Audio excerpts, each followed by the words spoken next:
Leading health care provider lifestyle wellness centre દ્વારા અમદાવાદમાં પ્રથમવાર હાઇપરબેરિક ઓક્સિજન થેરાપીનો પ્રારંભ કર્યો છે. લાઇફસ્ટાઇલ વેલનેસ સેન્ટર થકી આ અદ્યતન નોન ઇન્વેસિવ સારવાર વિકલ્પ હવે અમદાવાદ શહેરમાં લોકોને ઉપલબ્ધ થઈ છે.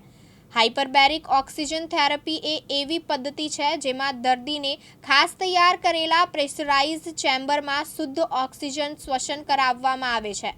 લોહીના પ્રવાહમાં ઓક્સિજનની સાંદ્રતામાં વધારો શરીરની કુદરતી સારવાર પ્રક્રિયાઓને વેગ આપે છે. એટલું જ નહીં, આ થેરાપી વિવિધ એક્યુટ અને ક્રોનિક કન્ડિશનની સારવારમાં ફાયદાકારક સાબિત થઈ છે. અત્યાર સુધી અમે હાર્ટ માટેની નોન ઇન્વેઝિવ ટ્રીટમેન્ટ જેવી રીતે EECT, ESMR જેવી ટ્રીટમેન્ટ કરતા હતા, પણ હવે અમે એક નવી હાઇપરબેરિક ઓક્સિજન થેરાપી લાવેલા છીએ કે જેની અંદર 100% ઓક્સિજન પ્રેશર સાથે તમારા શરીરની અંદર જતું હોય છે.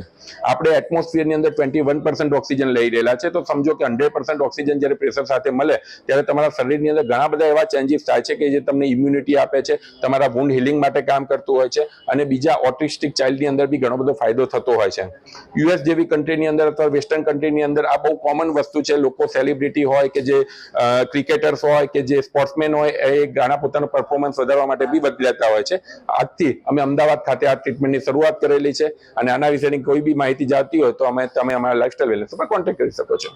આ મેઇનલી ઓટિસ્ટિક ચાઇલ્ડ હોય કે જે નાના છોકરાઓ હોય છે કે જેમાં ઓટિઝમ હોય, ઘણા લોકોને વુન્ડ હીલ ના થતું હોય, અમુક લોકો એવા છે કે જેને બર્ન ઇન્જરી થતી હોય, મગજના લોકો છે, પાર્કિન્સન છે, સ્ટ્રોક છે, અલ્ઝાઇમર્સ છે, એના સિવાય કોઈને લાંબા ટાઈમનો દુખાવો રહેતો હોય, આર્થરાઇટિસ જેવા, એ બધાની અંદર બહુ સારો ફાયદો થતો હોય છે. બાળકો જેવા જેમ કે બાળક ડિપેન્ડ્સ હોય છે. યુઝ્યુઅલી ઓટિસ્ટિક ચિલ્ડ્રનની અંદર 40 થી 60 સીટિંગ જેટલા રહેતા આપે છે. 40 to 60 therapy. Stem cell therapy આખી અલગ છે. એની અંદર તમારા શરીરની અંદર સ્ટેમ સેલ નાખવાને આપીને નવા રીજનરેટ કરવાનો ટ્રાય કરતા હોય છે. આમાં હાઈ ગ્રો ઓક્સિજન થી તમારા શરીરની અંદર નવું બનવાનું કામ બનતા હોય છે. મેં અહીંયા ગાડી ટ્રીટમેન્ટ લીધી છે. ફેબ્રુઆરી મહિનામાં મને સિવિયર હાર્ટ એટેક આવ્યો હતો.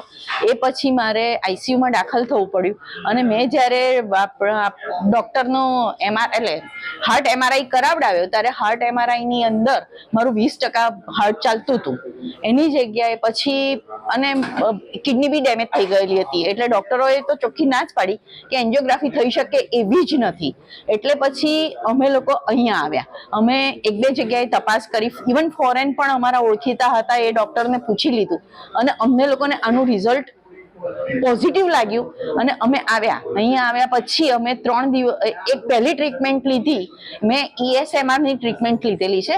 પહેલી ટ્રીટમેન્ટ મેં જે લીધી એમાં પહેલા 3 દિવસની જે ટ્રીટમેન્ટ લીધી, એ પછી અચાનક જ મારી તબિયત ખરાબ થઈ ગઈ. ફરી અમે લોકોએ ડૉક્ટર પાસે ગયા, અને એ વખતે જ્યારે ફર્સ્ટ ટ્રીટમેન્ટ પછી જ અમે લોકોએ જ્યારે ડૉક્ટરે અમારો ઇકો કર્યો ત્યારે 20%માંથી સીધું 30% પહોંચી ગયેલું હતું હાર્ટ.